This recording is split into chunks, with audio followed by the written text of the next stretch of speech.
Just a quick note to say that my yearly planner is now available as a PDF download on Pumpkin Productivity.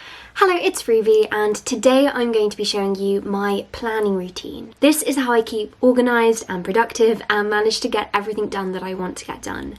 So in this video, I'm going to be running you through my daily planning routines, weekly routines, and monthly routines. I hope that you find it helpful. So let's start with my daily planning routine, which actually starts the night before. Before winding down for the night, I will make a quick list of all of the things I want to do the next day in my academic planner. So I use Notion to separate my to-do lists into sections, for example, university work, YouTube admin, personal things, and I will just look through all of these and choose the tasks that I want to tackle the next day. So this method kind of works like the Ivy Lee method, which you might be familiar with. This recommends planning your day the night before, so you write down your 6 main goals and then work through them the next day one by one. There are definitely benefits to planning your day the night before, and I used to plan my timetable for the next day the night before as well. However, after trialing this in both the morning and the evening, I found that I actually found it worked better when I plan my timetables in the morning. The benefit of this is that you can pay attention to your mood when you're planning your day. See, the night before, flashcards might have seemed like a really good idea, but now I've woken up this morning and I don't fancy that in the slightest. I want to, for example, go on a run. I think you can actually curb productivity by planning too much in advance. So my most stringent planning and my strictest daily planning happens on the morning of the day when I am most in touch with my mood and what I'm going to most enjoy and which tasks I'm going to do best at. And the strictness of my timetable really just depends on how much I have to get done. Most days I will just number my tasks in my academic planner, but on busy study days I will make a minute-by-minute schedule, which I've spoken about so much. I think it's so useful when you've got a lot of stuff to get done, and it can make really busy days just more manageable.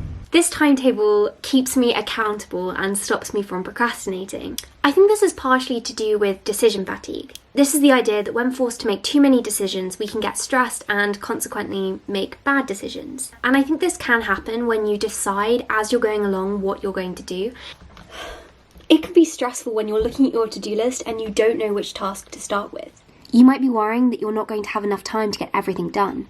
You're having to make all of these snap decisions the whole way through the day. If you pre-plan your day, however, you don't have to make so many decisions. I like to sub-plan my tasks.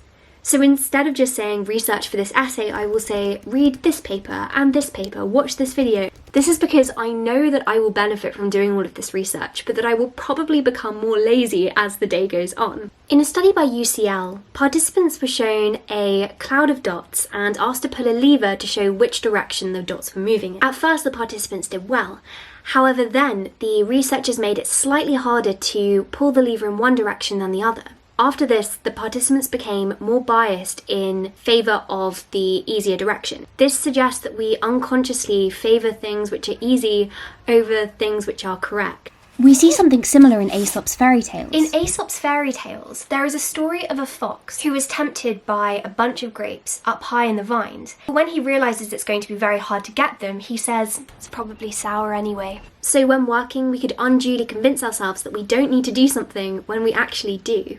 So if I just tell myself to do research on my to-do list, I might get to that task and then convince myself I never really needed to read that essay anyway, when actually I would really benefit from doing that extra work. So by breaking up these tasks, it basically means that we can be more productive later on.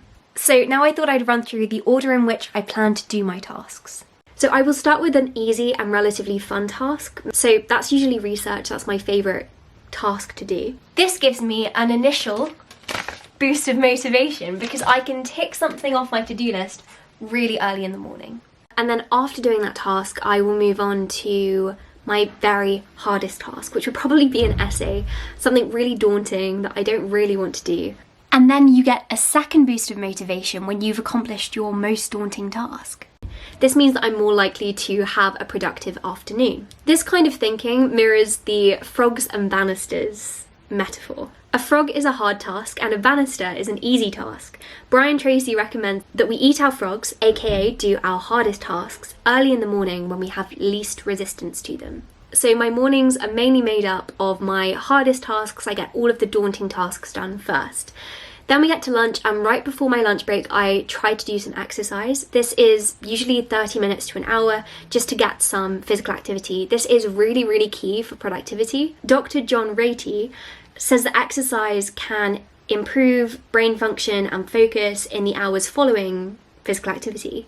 Exercise also releases serotonin, which of course makes you happier, and a study in the American College of Sports Medicine found that people had better memory after exercising. So whether you're studying or working, exercise in the middle of the day or maybe the morning can be a really good idea. So I don't actually plan the exercise that I am going to do before lunch until I actually get to that task. This is because I really want to feel motivated to do exercise and to enjoy doing it. And my preference for what I'm going to do is going to change hour to hour. When I wake up in the morning, I might think that I'm going to be really up for doing gymnastics, but I might get to the afternoon and think, oh, actually, I'd rather go on a run. So I write down exercise in my timetable, but I don't actually specify. However, to reduce some level of decision fatigue, I have a list or Notion of all of the different exercise that I enjoy and I could choose from, so it's just slightly easier to make that decision. I'm also less productive in the afternoon. I've mentioned this before in videos. I find that I do not work as well after lunch. And so this is when I choose to take my main break of the day. I try to get away from my desk for a couple of hours. I might go on a walk, read, write, bake, or spend time with my family. And I actually keep a list of break ideas on my Notion which I add to whilst I'm working. This actually stops me from procrastinating because I have this list of fun things that I'll be able to do later, and I know I will find time for it when I finish with my work. The bonus of this as well is that these break ideas are usually more creative and interesting and quote-unquote productive than they would be if I decided what I was going to do in the evening after I'd finished all of my work. Having a longer break in the afternoon also means that I can make the most of daylight. It's winter at the moment, which obviously means that it's getting dark at like 4:30 p.m. And so stopping work in the afternoon means that I actually can go outside and get some fresh air, which is one of my very favourite things, and so to not make the time for that would be a real shame. On the flip side, sometimes I won't be able to take the whole of the afternoon off if I've got loads of things to do, and if that is the case, then I will just do my less demanding tasks in the afternoon when I know I'm not as productive. Then in the evening, I prefer to do creative work because I find I'm more creative in the evenings. So that would be writing, that might be coming up with an essay plan idea, planning YouTube videos, something where I'm having to think creatively. I think the really key thing is being mindful of what works for you and how your brain function changes over the course of the day, because I think it's very different for everyone. My schedule is how it is because I know that I am most productive in the mornings, slightly more sluggish in the afternoons, and I'm much more creative in the evenings. So after planning my day, I also like to get all of the things out I will need so I don't get distracted halfway through and have to run around finding a book or a memory card or something. I will also fill up my water bottle and maybe get a snack prepared in the fridge, or put it on the side in case I get peckish halfway through. Again, this just avoids procrastination because I won't have to worry about what I want to eat as a snack and thus waste time like preparing something. So there we go for daily planning. Most of my planning is planned daily, so there is definitely not as much to say for my weekly and monthly planning routines. But now let's go on to weekly planning. I put aside time every Sunday to prepare for the new week. So one of the things I will do is make a meal plan.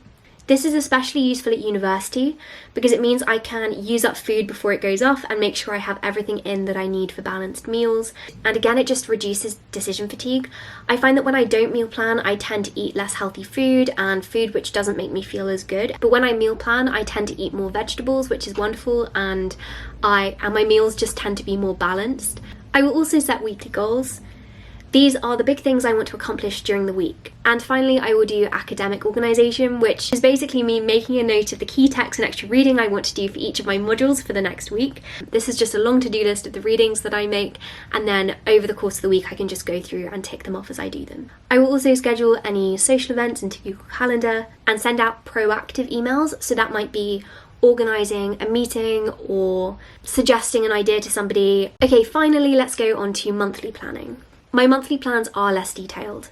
As I said, I like to pay attention to my mood, and it's obviously really hard to predict your mood a whole month in advance. So one of the things I will do is fill out key dates in my calendar, referring to my university timetable and module pages, just so I have all of the key events laid out before me and I don't have to worry about missing anything. I also have a list of all of the things I want to do that year, so in 2021, and I will go through at the beginning of the month and just make a note of the things that I want to try and tackle that month.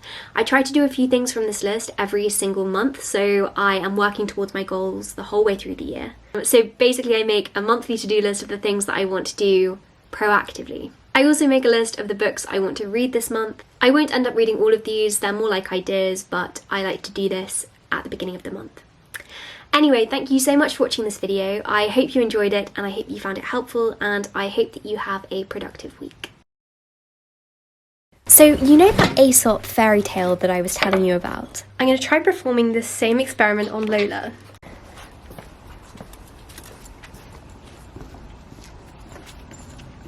Lola is very, very greedy, and yet when she realised it was going to be hard for her to get the treats, she did just walk away, so that is quite funny actually.